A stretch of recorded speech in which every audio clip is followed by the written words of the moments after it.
But there are many things wrong in and around our current cultural, education, and political institution goes almost without saying.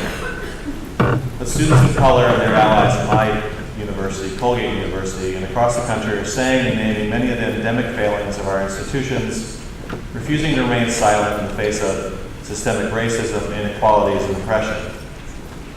These protests demand redress, unquestionably deserved and long overdue, and they refuse to let the status quo resettle into old and harmful patterns. There's a lot of anger, a lot of emotion, and sometimes even great empathy. In the pursuit of new paradigms and patterns, territories are defined, language crafted seeking discourse that ideally cannot support or makes impossible the reification of old injustices. In the quest for these new spaces, in the specificity we believe will prevent and dismantle these systems of oppression, and in their focused attention to redescribe and reframe the terms and debate around the responsibility of institutions and individuals, there also exists the possibility of curtailing and preventing the very conversations that might productively contribute to a process of recognition, acknowledgement, and critique of these pernicious systems of privilege and inequality. In the face of these very real grievances, in a climate of anxiety and fear, all around us, I fear the collective is at risk of fracture, dispersing into self-referential and self-reinforcing pockets that create false senses of common purpose, aligned against a shared entity, composed of those who refuse or are excluded by the preconditions of inclusion. And this fracturing of the collective along clannish lines also most suits who opportunistically exploit those fears of those who fear losing their spaces of privilege. In a zero-sum game predicated on the notion that to gain, someone else has to lose. We're weak or divided, and the institutional spaces, such as those enshrined at the heart of the university, where many of us work, a collective under which many disparate forms of knowledge production can find common purpose and support, grow also weaker, creating conditions under which the entire enterprise of higher education comes under attack as irrelevant, disconnected, and even antagonistic to the ideologically oriented common good. So rather than arguing and debating ideas, we are reduced to defending positions. Constructs that by design resist and reject critique in conditions that neuter dialogue. While these constructs are created out of real conditions, real pain, suffering, and oppression, we should not try to discount or mediate the raw feelings at the center of them. But we might be careful not to fall into a trap of our own design in which debate and conversation can only occur with those in our like-minded cohort. And what does this have to do with CAA? Over the past decade, the largest learned societies, like CAA, like MLA, have experienced steady and sometimes rapid declines in membership, while smaller discipline-specific societies, membership has grown. From a peak in 2010 of 13,000 individual members, our current individual enrollments have fallen to 9,000. Conference attendance in New York City, historically the highest and most consistent of conference attendance, we're down 25% from 2013 to 2015. And there are many substantive reasons that we can deduce for some of these trends. Some are demographic. The research tells us that millennials are not joiners. In the midst of all this, we restructured our membership categories in concert with launching our co-publishing agreement with Taylor and Francis. And the Great Recession of 2009 sharply reduced institutional support for research and conference travel and transformed hiring practices. A lot less of you are here interviewing candidates or seeking jobs than in years past. But beyond that fact remains that for many of our former and even current members, CAA is no longer relevant. For many, the answer is to gather like-minded individuals in narrowly defined subgroups. And this is described as a tangible detriment to CAA. But I also believe that this current trend of atomization is a threat to the difficult cross-disciplinary, cross-identities, and cross-cultural conversations that we must have and preserve, and that thrive less in isolated groups. So what do, or what should, productive and viable institutions make possible? What can large institutions provide that a small one can't. Specifically, CAA carves out spaces of debate and conversation and opportunities to talk across difference, to bring focus and attention to issues that cross disciplines and fields. You heard earlier today from several speakers about our very successful, with the Mellon Foundation, the Fair Use project, in which is having a transformative effect on the field and generating new conversations that will prevent the ownership culture from stifling scholarship. You also heard about our partnership with the Getty Foundation and our International Scholars Programs that in the past has brought nearly 100 art historians from over 45 countries in every conceivable area of art and art historical inquiry for one-day pre-conference. So, in my mind, the plurality and heterogeneity of our membership should be seen as our greatest asset. How diverse spectrum of practitioners and scholars gather at our annual conference and through our publications and programs from across the range of artists, art historians, museums and arts professionals, designers, and educators. So what I've just offered really is a frank appeal for your support, and maybe you're already supporting CAA because you're here. But I'm asking you maybe to go back and talk to your students and colleagues and advocate for CAA, and appeal for an association that has been at the front lines, particularly for our academic members, for over a century, that played a critical role in the integration of art history and studio practice into an often resistant academy. The times have changed. Those battles have been fought and won, and while there are standards to be defended, CAA must face a future where many, or even most of our colleagues no longer have access to the institutional resources which were once the norm. To advocate for the fair and equitable treatment of part-time and contingent faculty, to lead the debate around how education will be delivered, to keep education affordable, to protect and preserve a higher education system that, despite its many flaws, remains the envy of the world. We must also imagine a CAA that reaches further beyond the academy than we already do, as relevant to the unaffiliated artist, designer, and art historian, as we are to those of us who hold academic positions.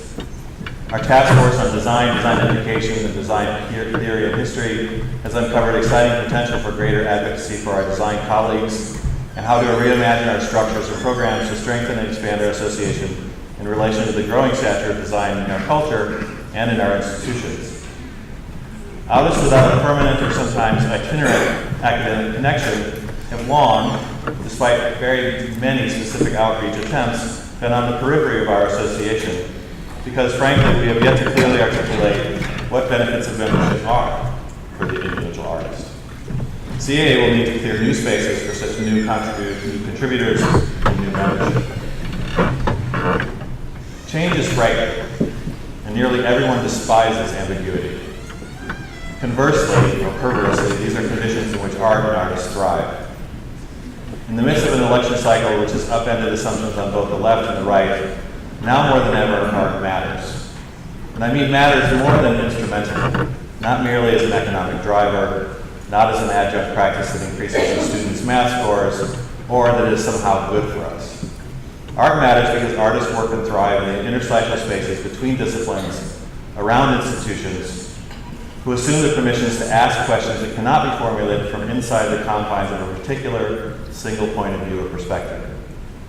No artist that I'm aware of employs this peculiar permission of the artist to greater effect or with greater bravery than our keynote, Tania Bruguera. Tania Bruguera is a Cuban artist who works on performance, installation, and video. Her work on free speech and immigration and her fearlessness to speak out against forces of oppression, many of which she's experienced firsthand in Cuban prisons, is important and undeniably relevant to not just the art and academic worlds, but also to the world at large. This summer, the New York City Department of Cultural Affairs and the Mayor's Office of Immigrant Affairs jointly appointed Bruguera as their first artist in residence. The artist was also recently nominated as a finalist for the prestigious 2016 Hugo Boss Prize, awarded every 2 years by the Solomon R. Guggenheim Museum to an artist who has made a visionary contribution to contemporary art. Please join me in welcoming Tania Bruguera.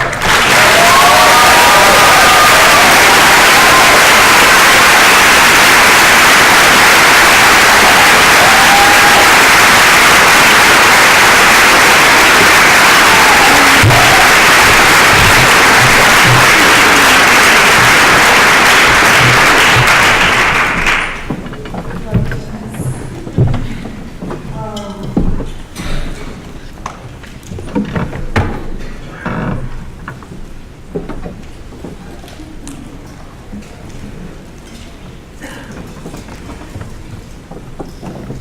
of all, I want to thank CAA, which is not CIA, for today, and it is a huge honor to be here today with you, especially because I'm a true believer in the power of education, and I have fought since '92 when I graduated for that. And also because I think that the requires our educators. I'm going to learn this image because I want you to imagine.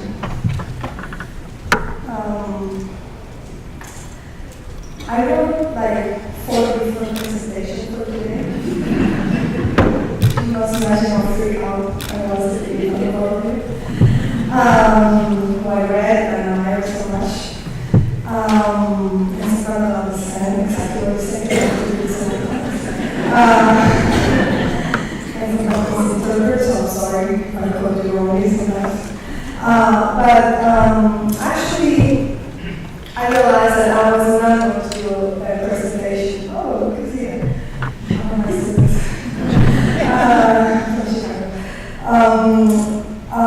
I realized that I was not going to do a presentation that was a really amazing theoretical point of view that will be all in all about it. I could not compete about our history knowledge with you guys. So I said, what can I do? And then I realized that people come here actually to look for jobs, as well as other things. And I say, well, this is great because I have a job to give you.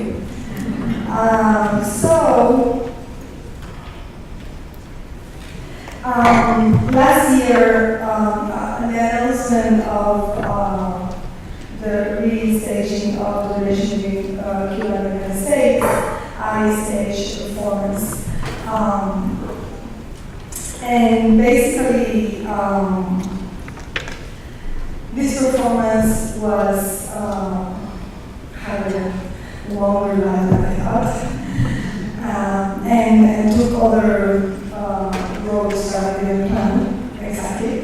And I realized that also I do not want to create a presentation or a reading of that experience as either a hero or a victim. So basically, what I think I learned from that experience is that what we're missing in Cuba right now is civic education and art. Art that is actually going back to the beginning of the revolution, art that is committed to social endeavors and to humanistic goals and not just the market, which is huge in the moment. So basically, after more than 20 interrogation sessions, after having visited twice a week by the Minister of Interior people, and actually after deciding that in this interrogation session the best I could do was teaching art to them and explaining what the performance was the difference between performance and theater, why is political art necessary and how can you deal with political art and relation to power and so on. I mean, there were more than 20, so at some point I had nothing else to talk to them about. Not that I was telling anything, so we can go into that later. But, so then, after all of this, I decided that the violence can only be, responded with knowledge. So I decided to create the Institute for Art and Activism and Art in Canada. So I have a job for you guys. I'm looking right now for a program coordinator for Keynote. And since so many Americans are so eager to go to Cuba now. So I'm going to be very quickly, like Keynote. It's not going to finish text. You will have, whoever's applying for this will have to actually finish this text.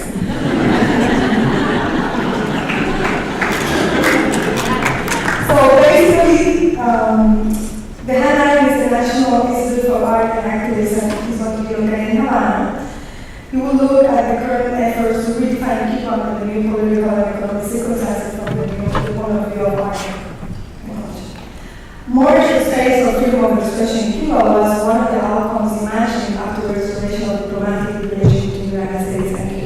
Instead, a stronger censorship has been established, especially in the public sphere. In time of political transition, violence is a recurrent answer, either from those who are losing power and influence, and from those who do not have the appropriate tools to think about the past in a peaceful way. Education and art are the answers that I want to propose for Cuban transition. The concept of art that we will use will be artism and creativity, meaning art as a tool. Performance art can be used as a channel to open avenues for freedom for the general public population. This is a time where civic and political rights education should be at the forefront, giving answers to events, social and economic transition ahead, which is creating new spaces of social injustice, helping not only to inform one's right, but how to enact them. The Hannah International Institute for Art and Activities will be working with the predominantly everyday Cubans, housewives, professionals, activists, and students. The idea is to have a sample of Cuban society, people coming from different political spectrum and educational levels. We want to work with the people who will be building democracy in Cuba every day by asking for their rights and fighting for social justice in their schools and their job. The Institute for Art and Activism in Hannah will be focusing on the transformation of minorities into active citizens, the transformation of artists into communities.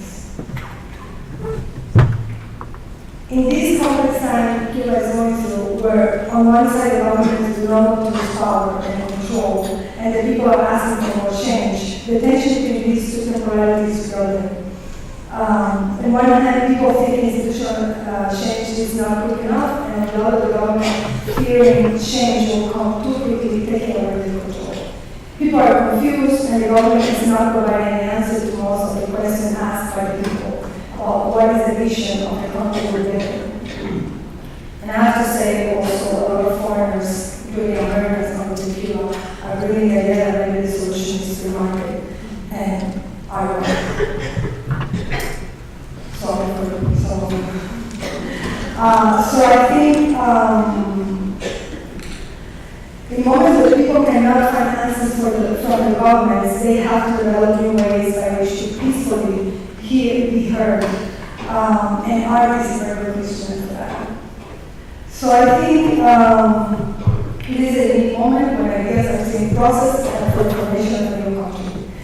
And art is a structural thought process mechanism that can enable one to transform chaotic views into an encounter with an unexpected order, or a new order of things to articulate in the future. So basically, the institute will be divided into three. So if you go to the document, you know exactly what we're going to do. It's like a think tank, traditional think tank, where you are trying to rethink policy and constitutional change. And basically, one of the approach of the institute will be that we not only want to focus in Cuban issues, but we can bring issues from other countries to be discussed in Cuba, so people will understand and learn through seeing themselves through others. It will be also a think tank, so we really want to be focused on actions, especially in the street, in the public sphere, and it's going to be a wish tank as well. So we want to create what we want to see. So it's a way to live in the future before it arrives. Cuba has undergone a literacy campaign in the 60s, which made also for most, or I say all Cubans mostly, to read and write. But now it's time for a civic rights literacy campaign, where people will learn the rights and how to defend them. The institute will include also critical section, and I hope some of you collaborate too. That will be distributing about human rights and work and different tools to express themselves. Of course, the way in which I'm setting up this is as a business, because that's the only way that is allowed now in Cuba for you to have this kind of project. So I have acquired the legal, the card that makes me a business owner, which is very appropriate. And because of that, the cost for being a member of this institute will be $1 peso for a lifetime. $1 peso is like but I need to do that so legally, properly in the United States. Since everybody is keeping, especially the ones keeping track of absolutely everything to see where I'm missing something. So okay, again. So I think with this project, we want to prepare people to bring to reality the vision of the human nation they want. You cannot change the reality if you're not able to lose your fear. This story is about how people can lose their fear in a peaceful, constructive way.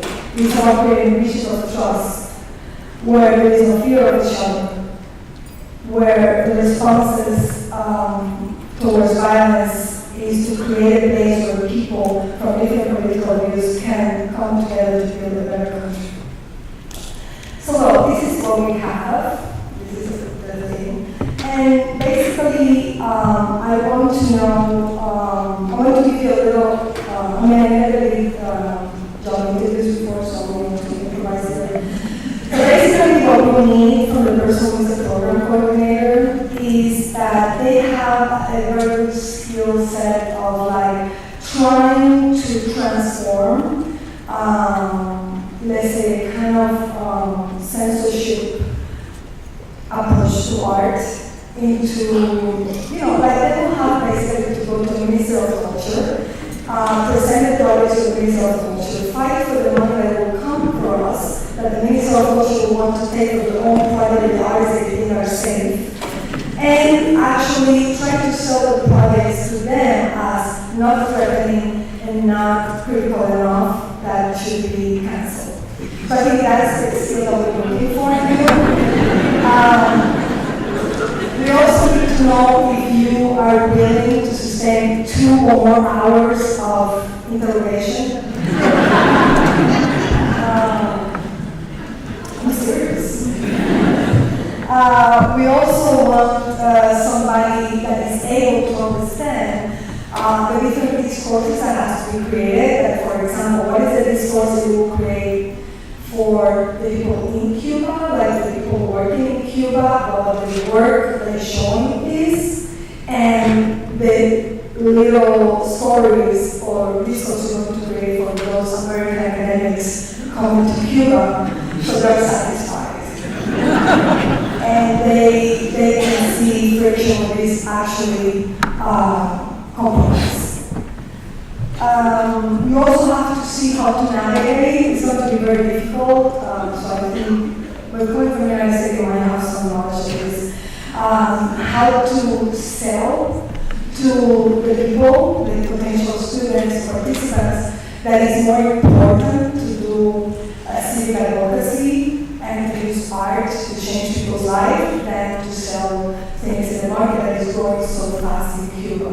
And actually how to negotiate this idea about this being such a high-level social scale, and therefore they're not looking so much at people's life, but they're creating problems for the foreigners who want to have a nice experience.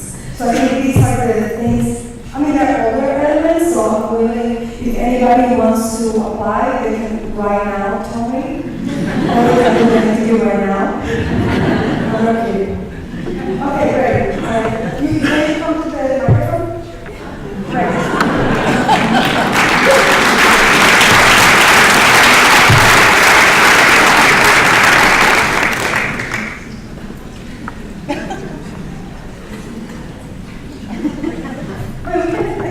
Wait, you can come here and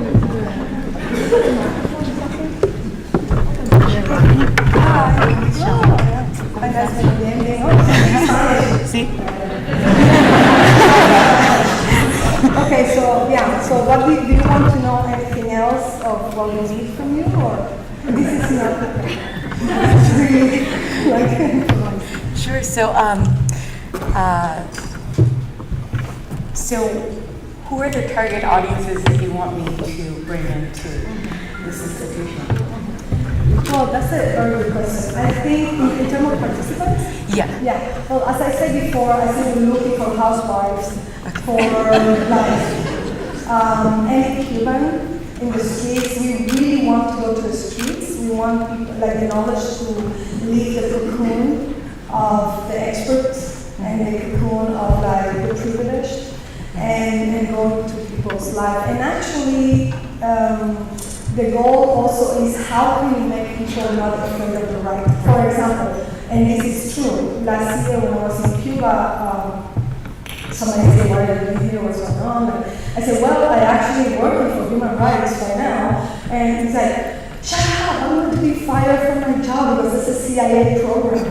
I'm like, "No, that's not right." So I think this is kind of the environment you're going to find, like very big prejudice against that, because for a long time it has been seen as a rightly so sometimes as a CIA program.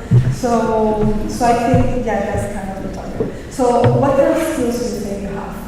What do you do? Like for example, how can you navigate? Let's imagine like that you are now in front of in the office of the head of the Arts Council, who, for example, last year lied about everything we talked on the meetings to negotiate my project, and then he made a statement that was completely lied, but everybody, had to follow, even though that was a lie, because they were always afraid of losing, some. Like, if you have that situation, how would you navigate that, for example? Well, first off, this is every day you're dealing with that, yeah. Yeah, well, I believe that art giving voice and giving power to the actual people who do is really important, and making sure that we record meetings and take meeting minutes of everything, and have hard evidence, like actually recorded on audio, to present as evidence to the council. But what did you do? For example, when I was doing I was just saying, I didn't want to record because they say no, and I was, but whatever. What if they say no? And also, what if, for example, when you go to interrogation sessions, they take your bag and they look at you if you have anything. So, like, how do you do, for example? So I would organize with all the participants of the institution to make sure that they have my back and come and actually support me as eyewitnesses, and enable them and give them the chance to protest and fight against them along with me. So that's great. But the last time I did that, everybody in the process was it's so true, right? Because you can corroborate very so yeah. I mean, this is the, I mean, you have done it. So remember, the first thing that probably if you pass the first round.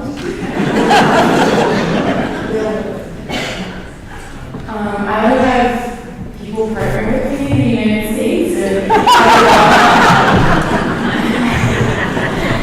tweet for me. I want to see.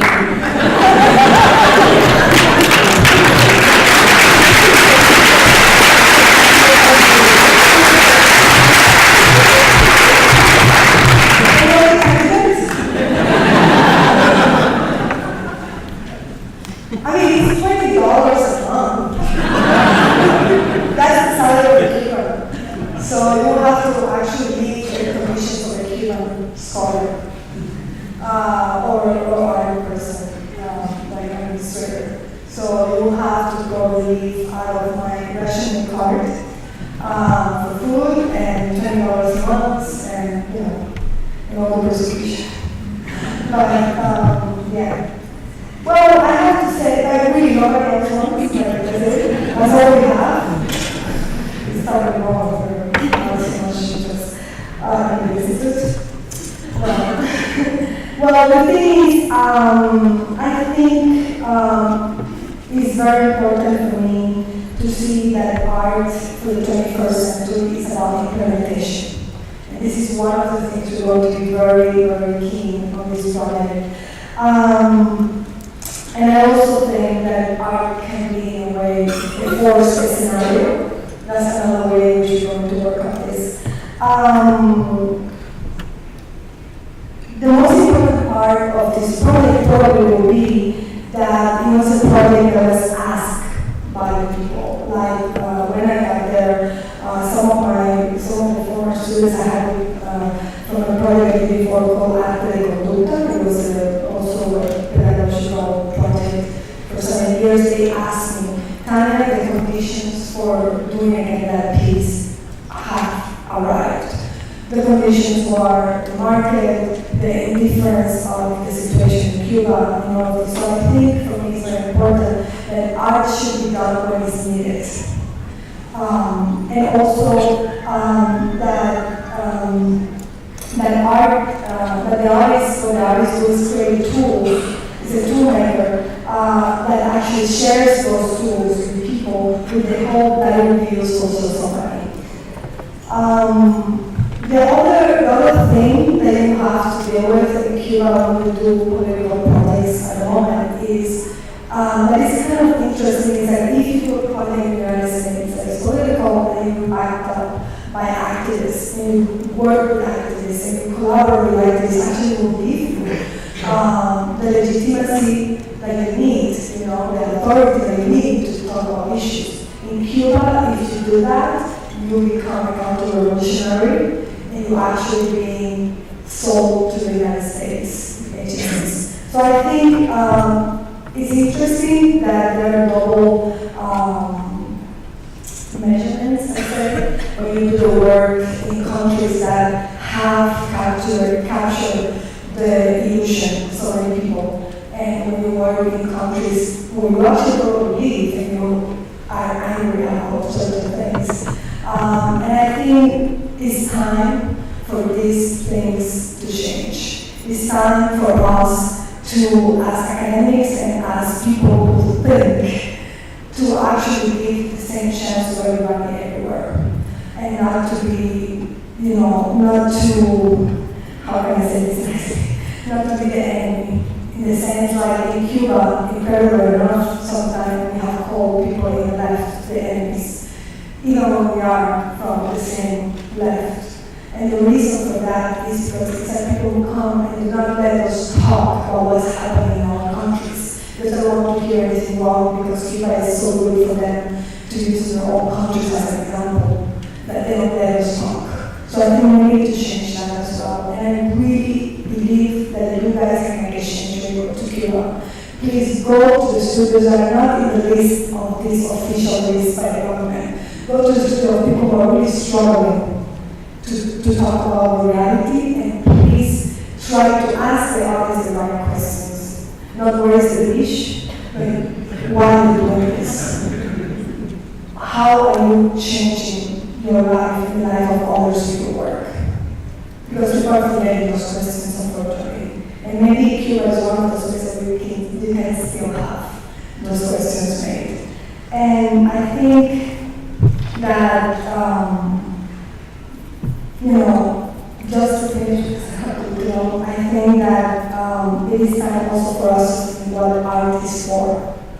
Forget about this idea of how do we do it, for whom we do it, when do we do it, where do we do it, and actually focusing why we do it for. And I think privilege is not something to live off, but it's something to put to use. Thank you very much.